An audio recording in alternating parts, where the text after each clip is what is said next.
couple months ago, I had the crazy opportunity to go down to Mexico and shoot some content for Hilton Resort in Cancun. I thought I was nowhere near qualified enough to do that, but luckily, all the decision makers involved loved my work, and I was able to go down and shoot content not only for Hilton, but also 2 other resorts down there and a fitness company that wanted the content in the beginning. So I just want to talk about some of the gear that I decided to bring with me because I knew I wanted to pack light for this. Now, I knew I wanted to pack light because I didn't want to have to deal with bringing a whole bunch of stuff through customs, through the airport, have to keep track of where it is at all times. I even bought a bunch of extra air tags just in case I needed them. So I said, what's the most minimal gear that I can travel with? And I decided that's gonna be my A7 IV, that's a must. Shoots excellent photo, excellent video, that's a non-negotiable, I gotta bring that obviously. For a lens, one of my dream lenses is the Sony 35mm f1.4. So I rented that for the week and absolutely loved that lens. I knew I needed some smooth, steady shots, but I didn't want to bring a big gimbal. I really didn't even want to bring the RS3 Mini with me. So I brought the DJI Osmo Pocket 3 for audio. Just kept it simple, DJI Mic 2. Oh, and I brought the Viltrox 85mm 1.8 just to get a completely different focal length from the 35. And then for editing, since I knew there would be a lot of downtime there and I needed a quick turnover time, MacBook Pro. So the 35mm G Master, that lens is sharp. I thoroughly enjoyed using that lens to the point that I think about it almost every day about buying one. So I decided a 35mm instead of the 50mm because the 35 is more of a storytelling lens. It shows more of the environment. Knowing that we were going to be in Mexico, these beautiful beaches, palm trees around, I didn't want a 50mm and have it be too zoomed in. 24, I don't love the look of a 24mm all the time. So 35 is that perfect sweet spot, which is also why I'm highly considering buying a 35mm. Being a 1.4, when you needed to have it wide open or wanted to have it wide open, it gets you a really blurry background. So bokeh is no problem. Shooting at night, there were a couple different scenes that needed to get done at night in the restaurants, and having a 1.4 aperture is a big reason why I decided to go with a prime lens instead of bringing my zoom lens. So many of the pictures that I took with the 35mm looked phenomenal right out of camera. I barely had to edit a lot of them. None of them needed a ton of editing to look good. They just needed editing to look like your style. For video, autofocus was no problem at all. With the newer cameras, they have focus breathing compensation. So as long as that's turned on, there is no focus breathing you have to worry about. The lens is weather resistant as well. So just in case it started raining, I knew I was gonna be okay. There was very little not to like about this lens. Seeing some of the pictures, the only thing that I could think of that maybe would have been better is a 16 to 35. So that way I had the option to get a very, very wide shot. But then, like I said, I would have lost out on the 1.4 aperture. The 35 was light, felt super balanced on the A7 IV. It was a great mix of portrait lens and environmental lens. Easily, as I've mentioned, one of my favorite lenses. I can't wait to rent it again.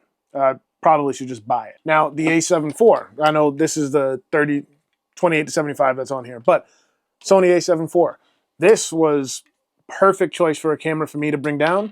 Well, I guess perfect choice would have been something a tiny bit smaller, so like the A7 C2 or CR, but for cameras that I have, this was the perfect choice for me to bring down because it's a great photo camera and video camera, and I was hired to do both. If I was hired to just do video, maybe I would have considered the FX30, which is what I'm shooting on now. But knowing that I was sent down there to do both, I knew I needed a good hybrid camera. Full frame is always helpful. With the custom switches on top, it was easy to switch back and forth between photo and video for the times that I needed to do both. 33 megapixel photos gives me plenty of room to zoom in if I needed to for editing for social media content. But honestly, most of the shots that I did really didn't get cropped in at all, so I kept the full resolution on all of them.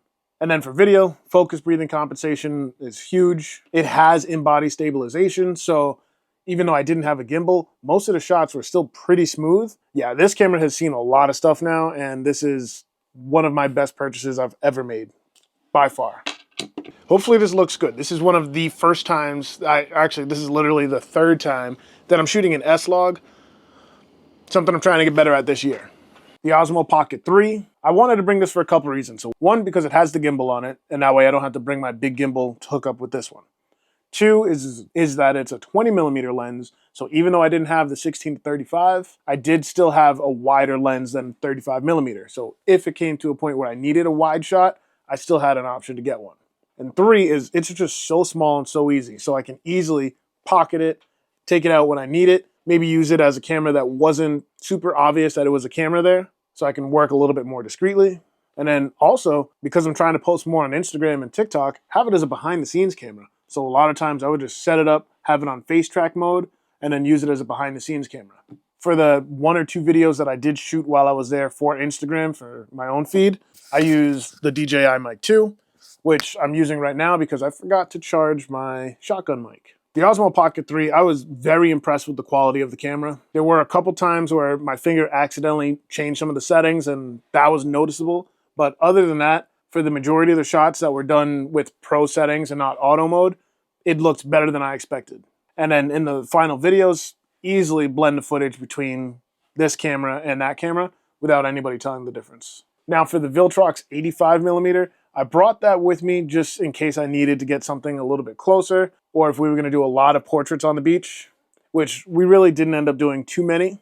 The first couple days, the wind was insane. It was just after a hurricane, so the wind was just crazy blowing consistently. It was the first time I've ever experienced non-stop wind, so it was just 20-mile-per-hour wind continuous to the point where like palm trees and everything were just stuck. So it wasn't until like the last couple days that the weather was literally perfect. Well, perfect for photography and videography anyway. And I used the 85mm just like once or twice, but it was just hard to put down at 35mm to be honest. And then for a camera bag, so I used the Peter McKinnon Nomadic backpack the whole time, and this is my favorite camera bag. I love this thing. But what I should have brought, and I almost did, and then I didn't, was the Peter McKinnon sling bag. This would have been perfect to just walk around with. But for whatever reason, I decided not to bring that one, and I just brought the backpack. So I had to carry that thing around all week, which is just, it was bigger than it needed to be. Main reason I brought that one was because I also needed it to hold my 14-inch MacBook Pro, which of course now there's a new one that's a sling and it holds the MacBook, so another thing to the shopping list. But overall, the whole point of this is I did not want to bring a lot of gear. I wanted to pack pretty light, and I was able to do that and get some photo and video that I am very happy with.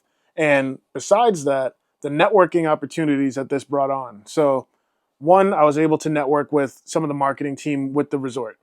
Two, so I was partnered with a personal trainer for the week who I was shooting a lot of content for her, for both her page, the resort's page, and the fitness company that partnered everybody together. And she was great to network with, great to talk to, gave me some tips, but then was also asked by other resorts while we were there to go out to them to shoot a couple of quick scenes and get a day pass for their resort. So I actually ended up shooting for 3 different resorts in this one trip. This opened my eyes completely for more travel content, for working with even bigger brands than I was working with before, and the power of posting consistently, even though I'm nowhere near consistent right now, but we're working on it. So this year, of course, I would love to go to another resort, hotel, Airbnb, whatever it is, to shoot some more content. I've got the travel bug now. I got to get out there and do something. If you have any questions, feel free to let me know in the comments. Subscribe if you want to see more content like this, or wedding videography tips and tricks, or gear reviews. I'm kind of doing a mix of everything there. I've got links for all this down below as well, so if you want to help a small channel out,